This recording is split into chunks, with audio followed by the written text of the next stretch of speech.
Olá pessoal, hoje estamos aqui para mais uma aula. Falaremos sobre conjuntos numéricos. Se você não é inscrito no canal, se inscreva e deixe o like para a gente. Mas vamos começar com o conjunto dos números naturais. Esse é o primeiro conjunto que a gente aprende em matemática desde criancinha. A gente aprende a contar 1, 2, 3, 4, 5, 6, 7, etc. Ok? Só chama atenção para o detalhe do asterisco. Toda vez que tiver um asterisco na letra, em cima da letra ali, que representa o conjunto, está pedindo para a gente excluir o zero do conjunto. Ok?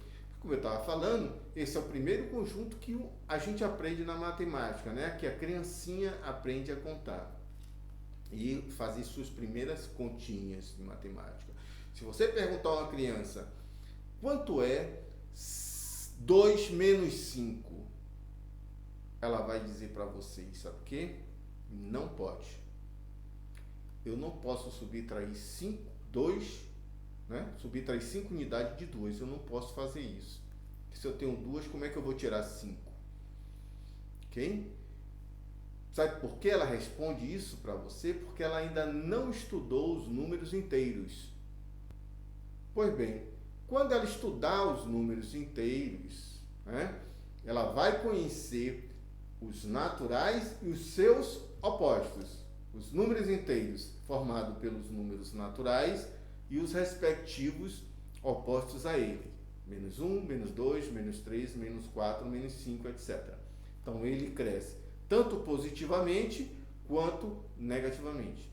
Ok? E tem um zero no meio, né? O zero é o neutro, não é nem positivo e nem negativo. Mas o Z asterisco significa que a gente está sacando o zero do conjunto, tá? Tirando o zero. Ou ele tem só positivos ou só negativos dentro desse conjunto, tá? Então, um detalhe importante. Z mais. Quando a gente coloca um mais, a gente está tirando os números negativos do conjunto, tá? Ou seja, Z mais asterisco, a gente está tirando os negativos e o zero. Aí só ficaram os números positivos, não é? Ok? O asterisco a gente tira o zero e o mais indica que não tem negativo. Então, a esse conjunto a gente pode chamar inteiros positivos. Analogamente, se a gente tem Z menos, o Z menos a gente está tirando os positivos, né? Os que tem 1, 2, 3, etc. E o asterisco está sacando zero, então a gente pode dizer que se trata dos inteiros negativos. Tá? Se tivesse apenas o Z e o menos, a gente não poderia chamar de inteiros negativos, a gente chama de inteiros não positivos. Ok? Porque o Z menos saca só os positivos. Mas a gente não pode dizer que são inteiros negativos porque tem o zero, e o zero não é negativo. O zero é um elemento neutro, não é nem positivo nem negativo. Tá? Então, Z menos significa conjunto dos inteiros não positivos.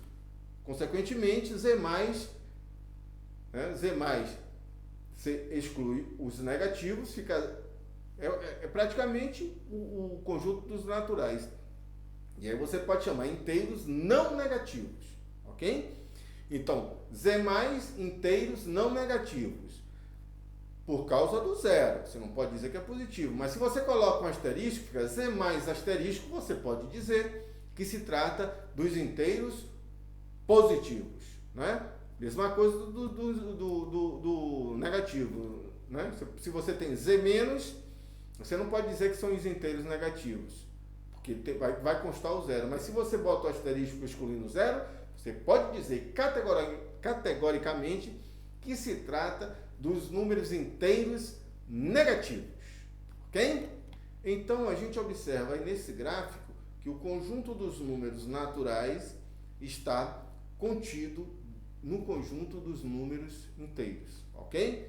Pois bem, veremos agora o conjunto dos números racionais. Quais são os elementos do conjunto dos racionais? Quais são esses números? Qualquer número que a gente possa escrevê-lo em fração, onde o numerador e o denominador sejam números inteiros, a gente diz que se trata de um número racional. Qualquer número racional pode ser escrito em forma de fração, onde o numerador e o denominador são números inteiros. Claro, o denominador nunca pode ser zero em hipótese alguma. Então, o exemplo A que a gente está vendo aí, 0,6, a gente pode escrever como 3/5, né?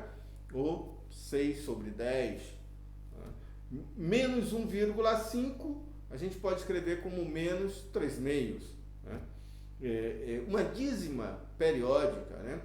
A gente pode escrever em forma de fração, onde o numerador e o denominador sejam números inteiros. Esses são chamados de números racionais. Então a gente chega à seguinte conclusão: o conjunto dos números naturais está contido no conjunto dos números inteiros, e o conjunto dos números inteiros está contido no conjunto dos números racionais, porque todo número inteiro pode ser escrito em forma de fração, onde o numerador e o denominador seja o próprio número inteiro. É só você botar tudo sobre 1, por exemplo, né?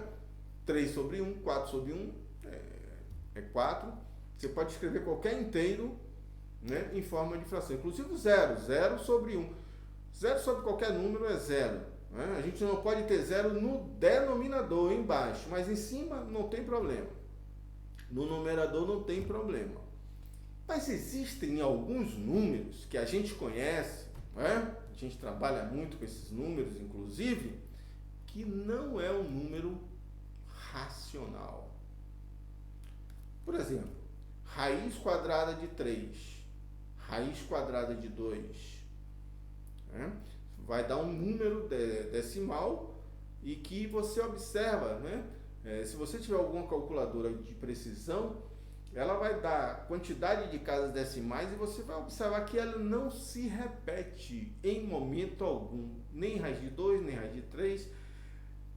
Um outro número também muito conhecido da gente, em que a gente não consegue escrever em forma de fração, onde o numerador e o denominador sejam inteiros, é o π, por exemplo. Né? Aquele π, né?